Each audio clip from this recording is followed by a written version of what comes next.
ये कहानी है मेरे दोस्त रवि की, जो उसने मुझे खुद सुनाई थी, जिसने मुझे एक ऐसा सच बताया जिसे सुनकर आज भी रोंगटे खड़े हो जाते हैं। साल 2018। रवि अपनी पत्नी निशा के साथ पुणे शिफ्ट हुआ। उसे एक खूबसूरत घर मिला जो बाहर से जितना अच्छा था, अंदर से उतना ही डरावना निकला। जैसे ही निशा पहली बार उस घर में कदम रखती है, उसे एक अजीब सा एहसास होता है, जैसे कोई उसे खिड़की से देख रहा हो। निशा उस बात को नजरअंदाज कर देती है। एक रात रवि और निशा सो रहे होते हैं। अचानक निशा की आंख खुल जाती है। उसे हॉल से आवाज आती है, जैसे कोई पायल पहनकर चल रहा हो। निशा डरते डरते उठती है और हॉल में जाकर देखती है, लेकिन वहां कोई नहीं होता। वो सोचती है कि ये उसका वहम होगा और वापस कमरे में आकर सो जाती है। सुबह वो ये बात रवि को बताती है, लेकिन रवि हंसकर कहता है, तुमने सपना देखा होगा। अगली सुबह निशा बाथरूम में जाती है। जैसे ही वो आईने में देखती है, उसे आईने में लाल साड़ी में औरत दिखाई देती है। निशा तुरंत पीछे मुड़ती है, लेकिन वहां कोई नहीं होता।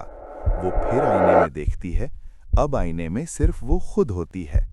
निशा डर के मारे बाथरूम से बाहर भाग जाती है। अगली रात फिर वही आवाज, लेकिन इस बार ज्यादा तेज और साफ। निशा फिर उठती है, हॉल में जाती है। कोई नहीं। तभी उसकी नज़र सीढ़ियों पर पड़ती है।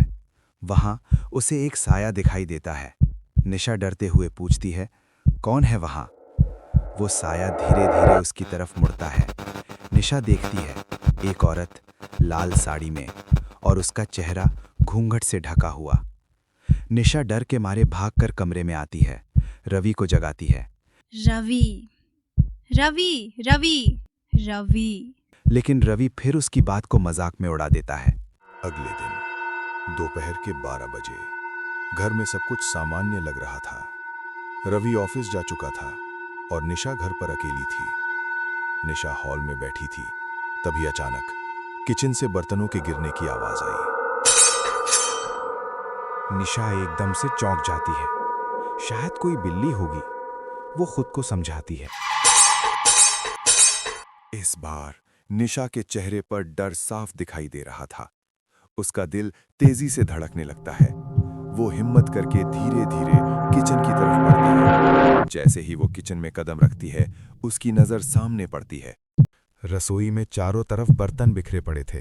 प्लेटें, कटोरियां और चम्मच जमीन पर उल्टे पड़े थे। लेकिन किचन में कोई नहीं था। खिड़की भी अंदर से बंद थी, जैसे वहां कोई आया ही ना हो। निशा हैरान होकर चारों तरफ देखने लगी। उसके मन में बस एक ही सवाल था, ये सब किसने किया होगा? तभी अचानक उसके कान के बिल्कुल पास एक धीमी ठंडी फुसफुसाहट गूंजती है, चले जाओ यहां से। निशा का शरीर एकदम से सिहर उठता है। उसकी सांसें रुक सी जाती हैं। वो घबराकर तुरंत पीछे मुड़कर देखती है, लेकिन वहां कोई नहीं होता। रात के 9 बजे रवि हॉल में बैठा हुआ था। तभी उसे बेडरूम से किसी की आवाज आती है। वो धीरे धीरे उठता है और बेडरूम की तरफ बढ़ता है। दरवाजा खोलता है और देखता है, निशा कमरे के कोने में बैठी है, दीवार की तरफ मुंह करके। रवि धीरे से कहता है, निशा। वो उसके पास जाता है। तभी पीछे से एक आवाज आती है, रवि। वो आवाज निशा की होती है। रवि एकदम से चौंक जाता है। उसका दिल जोर से धड़कने लगता है। वो पीछे मुड़ता है और जो वो देखता है उस पर उसे यकीन नहीं होता। सामने निशा खड़ी होती है। रवि घबराई हुई आवाज में कहता है, तुम यहां हो? तो फिर कोने में कौन बैठा है? निशा हैरानी से पूछती है, कोने में? वहां तो कोई नहीं है। रवि तुरंत पीछे मुड़कर देखता है, लेकिन अब वहां कोई नहीं होता। उसकी सांसें तेज हो जाती हैं। पसीना उसके चेहरे पर साफ दिख रहा था। वो वापस सामने देखता है, लेकिन इस बार निशा भी वहां नहीं होती। रवि पूरी तरह घबरा जाता है। उसका दिमाग काम करना बंद कर देता है। वो खुद से कहता है, शायद ये मेरा भ्रम होगा। रवि धीरे धीरे कमरे से बाहर निकलता है। जैसे ही वो हॉल में आता है, उसे निशा दिखाई देती है। रवि तुरंत पूछता है, तुम बेडरूम में गई थी?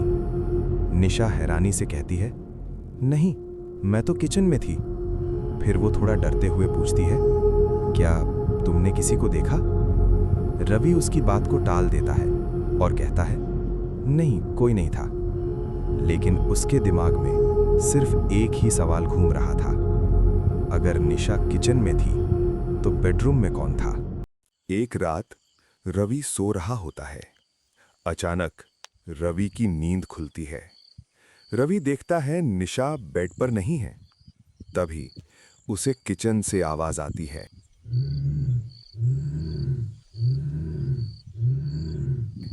वो जाकर देखता है, निशा किचन में खड़ी होती है, हाथ में चाकू और सामने खाली दीवार। वो धीरे धीरे गुर्रा रही होती है। रवि डरते हुए कहता है, निशा, तुम ठीक हो? निशा धीरे धीरे पीछे मुड़ती है।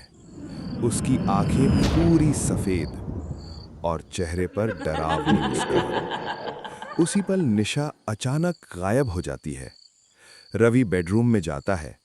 डर से उसकी टांगें कांप रही होती हैं। रवि देखता है निशा बेड पर सो रही होती है। रवि कुछ नहीं बोलता है। रवि और निशा हॉल में बैठे हुए थे। तभी अचानक निशा को अपने कान के बिल्कुल पास एक धीमी सी फुसफुसाहट सुनाई देती है।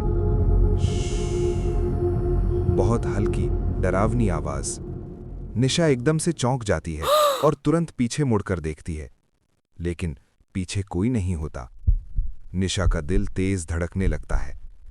अचानक पूरे हॉल में एक अजीब सी ठंड फैल जाती है, जैसे किसी ने कमरे की सारी गर्माहट खींच ली हो।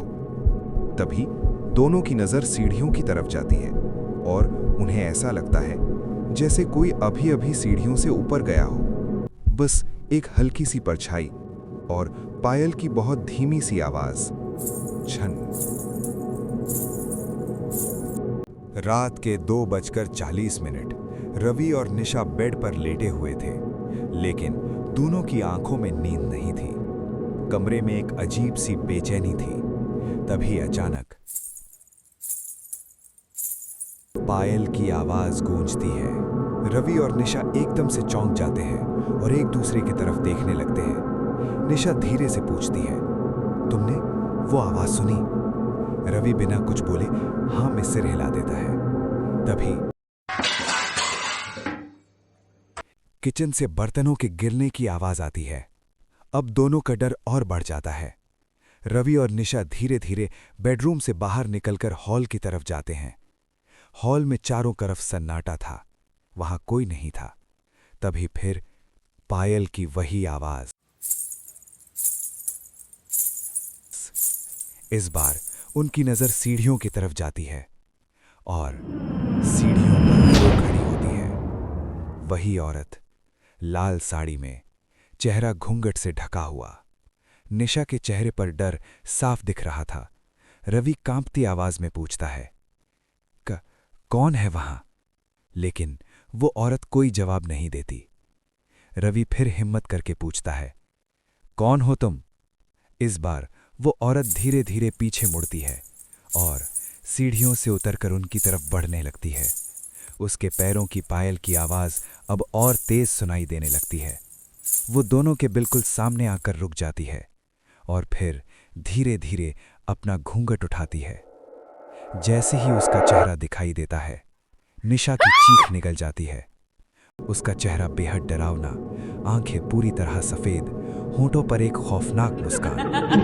रवि और निशा एक पल भी रुके बिना घर से बाहर भागते हैं। पीछे से वो औरत गुस्से में चिल्लाती है, चले जाओ इस घर से।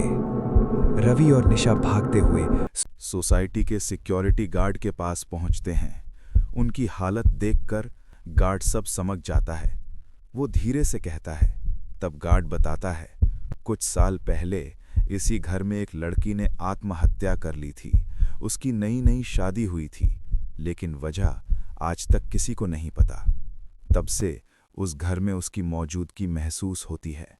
रात में ऐसा लगता है जैसे कोई घर में घूम रहा हो, और खिड़की में कई बार उसकी परछाई भी देखी गई है। अगली सुबह रवि और निशा बिना देर किए वो घर खाली कर देते हैं, लेकिन उस रात का डर आज भी उनके दिल में जिंदा है।